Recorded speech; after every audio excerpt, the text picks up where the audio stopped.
Hi everybody, it's Rob, and we're on to video 7 of content, and we're talking about images. Now, I'm going to tell you a bit about it, but essentially, I have just completed the images training, and it was about 20 videos, and it covers everything. And it is important that you get your images right. You know how to do the keyword side of it, you know how to resize it, you know how to do the meta details, the SEO side of it, all of that. However, I do admit that if you go to the image training, you can watch the last 2 videos and kind of get the gist of it. I've done a summary video of how I do it. So the rest of the whole training, those other 18 videos, I do explain all the places where you can get free content, and I'll show you lots of examples. But in the last 2 videos, I'll just show you how I do it. Boop, boop, boop, boops, done. So you do need that. In the meantime, let me tell you about how content and images are related. Okay, so first up, people live with images. They need to see and understand. So your images need to be apt or related to your topic, right?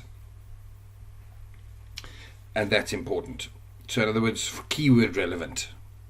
They must also be clear and crisp and not blurry and fudgy, but you get that. That's size details, covers it up. In the training, I cover that.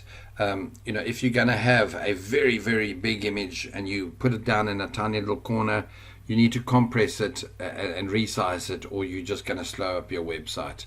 But let's go back up here. Keep it legal. Don't just go onto Google search, pick any image and bang it onto your website like some kind of a bonehead beginner, because you're just going to get sued up to $10,000. Don't do that.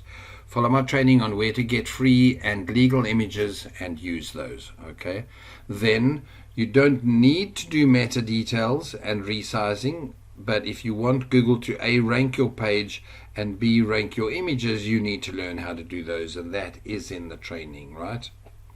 Now,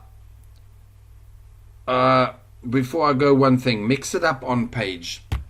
That's a visual thing, and I suppose it's a thing that you might or might not. I've had clients with websites, they want all the images down the left-hand side, all of them 1/3.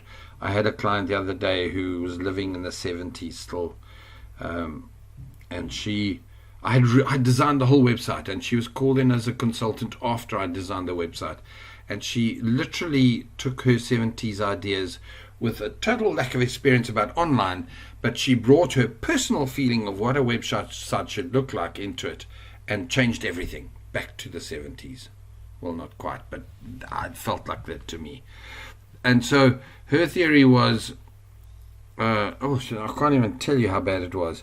But there was so much structure in her stuff too. Whereas I had, in the previous design, I had some images here on the corner and some centralized, some full-size images. She felt, no, that's too random. They all need to be structured and organized. And she literally turned it back into, I said 70s. I'm talking really a 2008. And in the end, I just gave up. They were paying me and they were telling me what to do. And I still thought, oh my goodness, this is so sad. There was close to, that website was started 1.5 years ago. It's still not finished. Absolute chaos with their staff. Hopefully they don't ever see this video. Okay, so mix it up on page. Put background images. Do what are those scrolling things called? Bad. Anyway, it's when the picture stays fixed and the website scrolls past. I can't believe that word's out of my head. Fibromyalgia is an issue, guys. I think you know this, yeah? Where the brain fades. Fine. It's also Friday afternoon. Let's use that as an excuse. Although, to interrupt myself, by the way, I had a really good week from a stress point of view, to where I can work on a Friday afternoon at this time, 4:30 in the afternoon. How cool is that? Beautiful. Lovely. And it proves to me that take away my stress and I'm far more functional, far less. Let's try and lift my arms. Yep, above my head. Okay, with a bit of pain, ain't I? All right, so images, short pages, 1 image. And short page meaning 250 words or a video. 500-word page, an image and a video, or 2 images. 1,000-word page, 2 images and a video. The higher you get, the more you can sort of add. I'm going to talk about info For gap fix.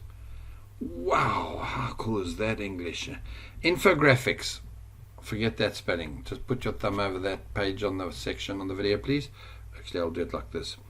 Infographics are actually the coolest images that you can share. If you put an infographic, but be careful, because if the infographic is too cool, they actually forget to click out of where you really wanted them to go. So you can maybe even make the infographic clickable, and all over it you say click here, click here, click here. Pretty soon they found themselves on Amazon buying a mountain bike or whatever it was that you were flogging them. So that's it. Images, straightforward and cool. Do the course, guys, if you want, or go and see the last two and we'll take it from there. Okay, cheers.